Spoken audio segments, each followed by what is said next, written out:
Hello दोस्तों, structure RS classes में आपका फिर से स्वागत है।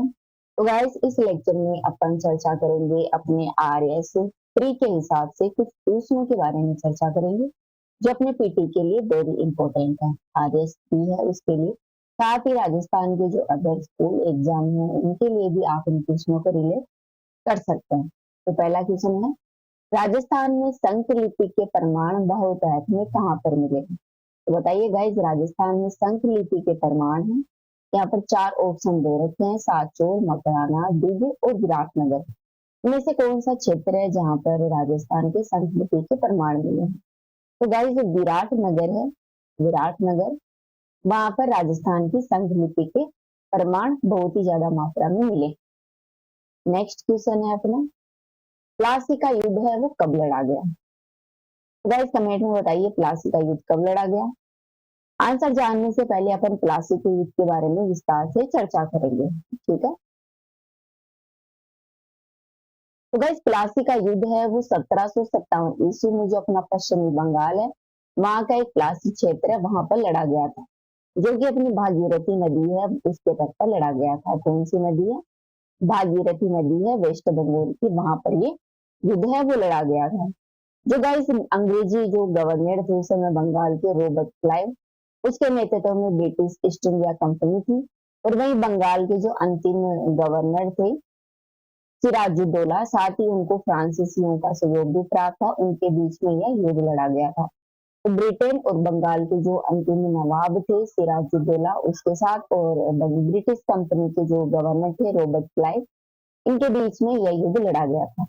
पूछ लिया जाता है प्लासी का युद्ध है वो किन के बीच में लड़ा गया था? तो रॉबर्ट क्लाइव और सिराजुद्दौला, ठीक है। सिराजुद्दौला के बारे में बात करें तो गाइस, बंगाल के नवाब है अलीवर्दी खान, इनकी मृत्यु के बाद में सिराजुद्दौला है वो गद्दी पर बैठे थे। अलीवर्दी खान है वो बिहार का उपराज्यपाल था, जिसने बंगाल के दीवान मुर्शिद कुली खान के पुत्र सरफराज खान की हत्या करके वह गद्दी पर बैठे थे। सिराजुद्दौला है वो अपने ही दरबार में गाइस कई प्रतिद्वंदियों से घिरे हुए थे, जिसके कारण अंग्रेजों की प्लासी के युद्ध में जीत हुई, क्योंकि जो सिराजुद्दौला के प्रतिद्वंदी थे वो अंग्रेजों की सपोर्ट में आ गए और सिराजुद्दौला है वो अकेले पड़ गए और प्लासी का युद्ध है वो हार गए थे, ठीक है। युद्ध से पहले की घटनाओं के बारे में बात करें, इससे पहले क्या हुआ था, मतलब युद्ध का कारण बना क्या था, युद्ध हुआ क्यों था? तो कर्नाटक में जो ब्रिटिश ईस्ट इंडिया कंपनी थी, उन्होंने उन्होंने अपनी ताकत बढ़ा ली, जिससे सिराजुद्दौला को असंगठित हुआ, उनको बुरा लगा। इसके अलावा कंपनी के अधिकारियों ने अपने व्यापार और विशेष अधिकारों का बड़े पैमाने पर दुरुपयोग किया, ठीक है। कंपनी क्या करती थी उस समय? व्यापार वगैरह करती थी, उनको जो विशेष अधिकार मिले हुए थे उनका दुरुपयोग कर रही थी, जिससे नवाब का जो वित्त था, नवाब का जो फंड था, उनकी जो वित्तीय स्थिति थी वो खराब होने लगी, उस पर प्रतिकूल प्रभाव पड़ा। अंग्रेजों ने भी नवाब की अनुमति के बिना कलकत्ते की किलेबंदी कर दी। क्या कर दी? कलकत्ता जो रेजिडेंसी थी वहां पर उन्होंने किलेबंदी कर दी, जिसके कारण जो नवाब की जो संप्रभुता थी उसके विरुद्ध उन्होंने उनको अच्छा नहीं लगा। इसके विरोध में क्या हुआ कि नवाब ने क्या किया, तो इस पे कलकत्ता रेजिडेंसी थी इनकी किलेबंदी, इसके विरोध में नवाब ने कलकत्ता वो पहुंचे और जून 1756 में फोर्ट विलियम पर उन्होंने कब्जा कर लिया था। फोर्ट विलियम था वो ब्रिटिश कंपनी का ठिकाना था। फोर्ट विलियम के आत्मसमर्पण के समय 20 जून 1756 को सिराजुद्दौला ने एक कोठी थी वहां पर, लाल कोठी, जिसमें 101 जो ब्रिटिश कैदियत थे उनको कैद कर दिया गया, जिसमें एक साथ उनको कैद किया गया तो दम घुटने के कारण यहाँ पर 123 ब्रिटिश कैदियों की डेथ हो गई थी, उनकी मौत हो गई थी, जिसे कलकत्ता के ब्लैक होल के नाम से भी जाना जाता था, ठीक है। इसके कारण ब्रिटिश ईस्ट इंडिया कंपनी और सिराजुद्दौला के बीच में झगड़े हो गए, ठीक है। तो मेन कारण क्या था? एक तो सिराजुद्दौला की बात न मानना, उनके विशेष अधिकार का दुरुपयोग करना, जिससे इसके वित्त पर, फाइनेंस पर फर्क पड़ा। साथ ही नवाब से पूछे बिना उन्होंने कलकत्ते की किलेबंदी कर दी, जिससे नवाब ने फोर्ट विलियम कॉलेज पर कब्जा किया और लगभग 146 ब्रिटिश कैदियों को उन्होंने एक लाल कोठी में बंद कर दिया, जिसमें 123 कैदियों की मौत हो गई, जिसे कलकत्ता का ब्लैक होल ऑफ कलकत्ता भी कहा गया। जिसलिए महत्वपूर्ण कारण थे प्लासी के युद्ध के। ठीक है, फिर युद्ध हुआ। युद्ध किनके बीच में लड़ा गया था, ये तो अपन ने चर्चा कर ली। युद्ध लड़ा गया रॉबर्ट क्लाइव और सिराजुद्दौला के बीच में।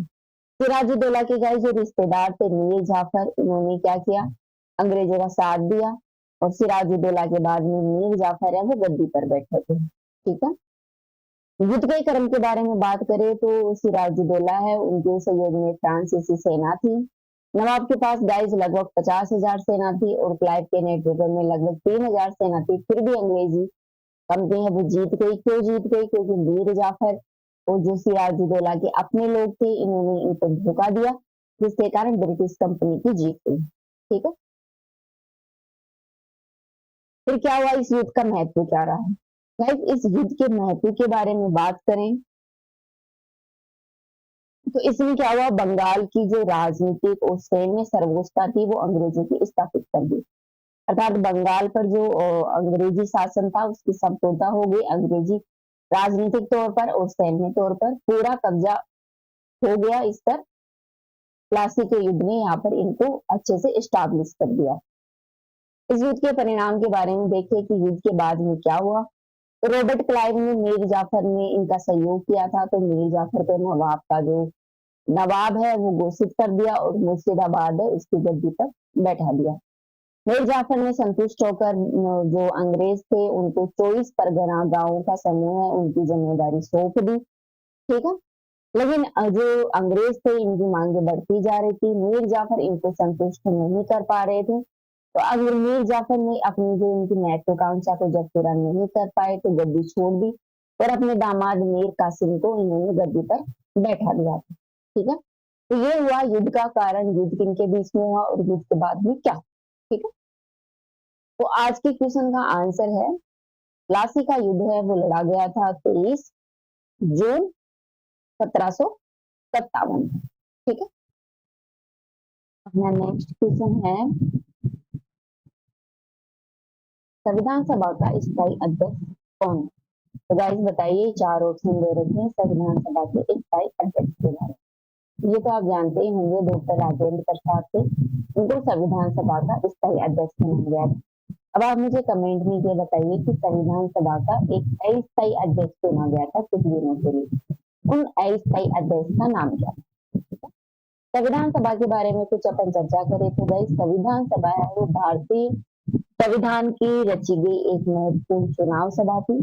ब्रिटेन से स्वतंत्र होने के बाद में संविधान सभा के सदस्य थे वो भारत की प्रथम संसद के सदस्य थे।